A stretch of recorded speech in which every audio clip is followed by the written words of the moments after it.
Frank Betcher, the author of How I Raised Myself from Failure to Success in Selling, listed enthusiasm as the first of his 13 success objectives, and his enthusiasm became one of his most powerful assets as he learned to use the great self-motivator to be enthusiastic, act enthusiastic.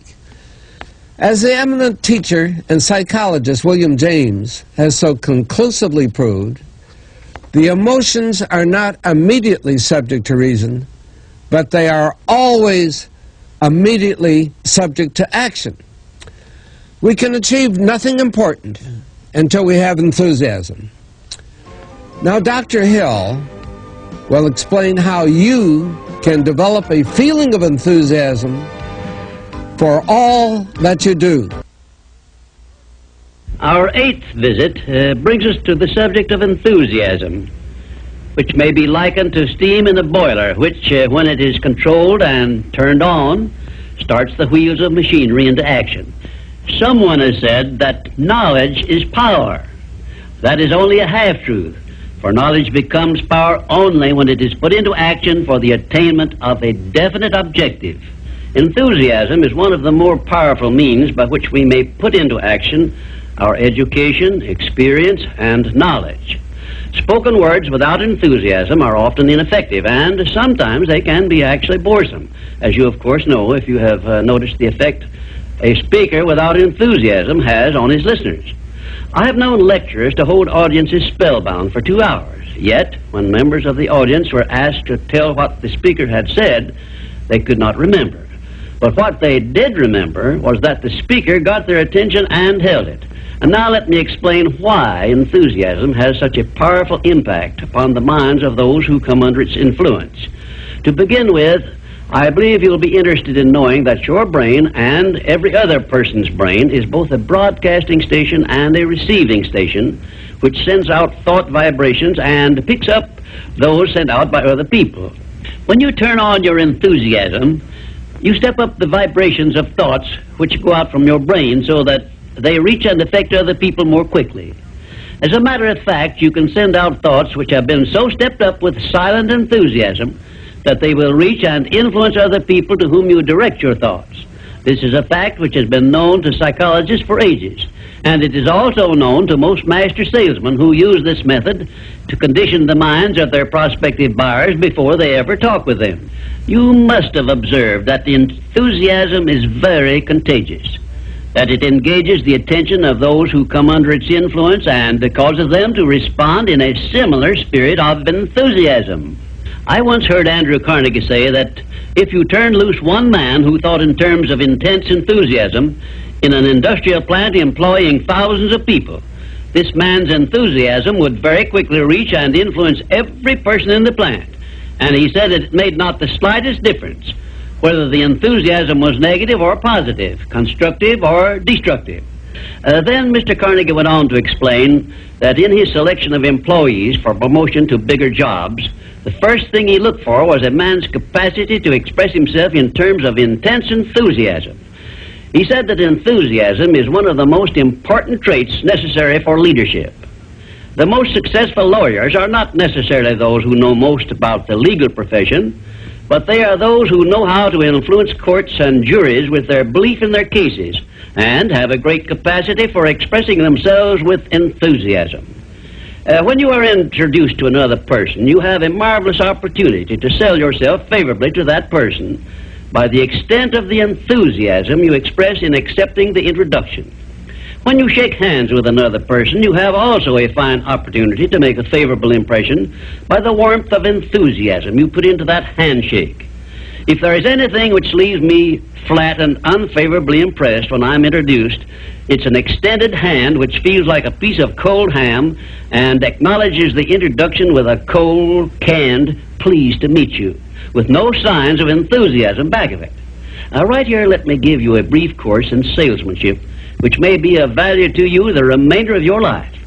When you meet anyone on whom you wish to make a favorable impression, when it is a stranger you have not previously met or someone with whom you are already acquainted, do these things. 1, Turn on your enthusiasm and so modulate your voice with it that you definitely make the other person feel you are happy to communicate with him. 2, when you shake his hand, take a firm grip on it and give it a quick, firm squeeze at the end of each word you express in your greetings.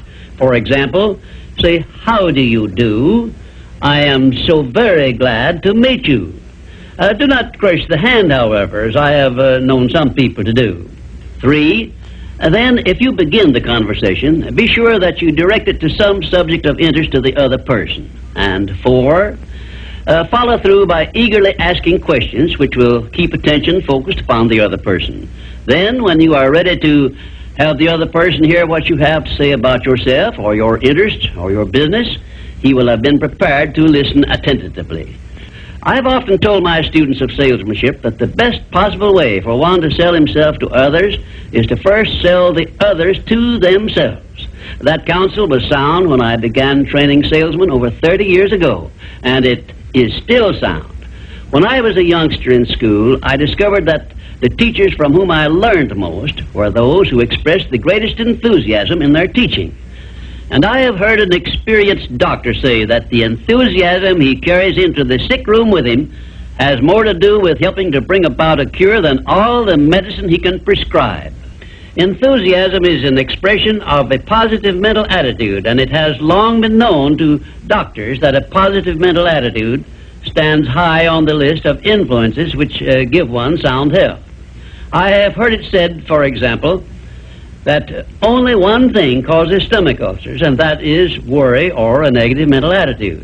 And only one thing can cure stomach ulcers, and that is a positive mental attitude. It seems that disease germs cannot live and thrive in the bloodstream of one whose mind is always positive.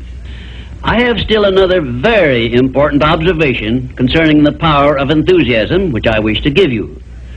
I have observed that prayers expressed with intense enthusiasm bring much quicker and more satisfactory results.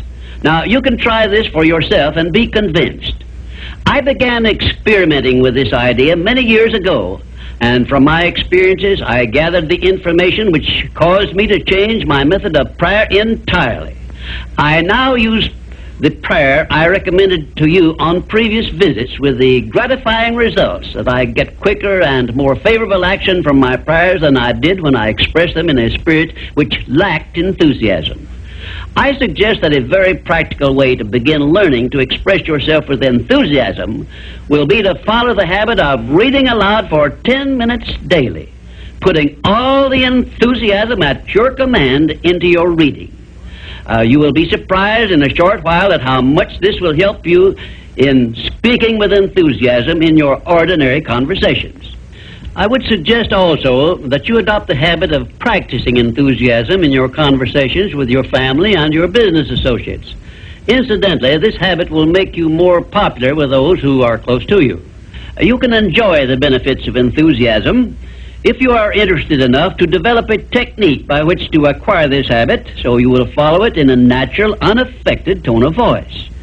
If you follow my suggestion that you read for 10 minutes daily as a means of acquiring the habit of enthusiasm, I recommend that you write down a list of 10 subjects, things, or circumstances in which you have the keenest interest, and use this list for your practice purposes.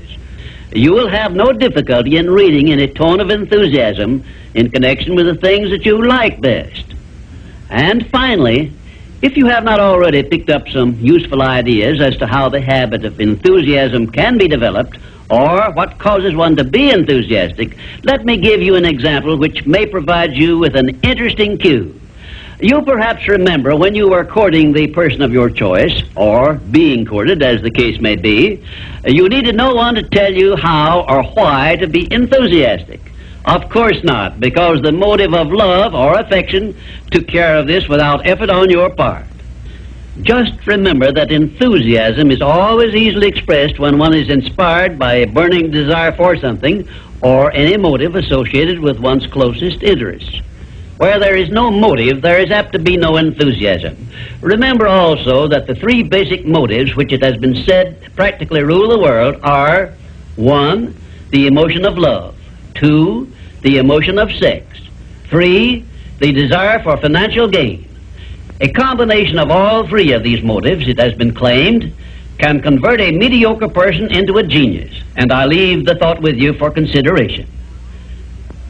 And now, until our next visit, I ask that you try the habit of moving with enthusiasm in all of your daily work and see how much better you will feel.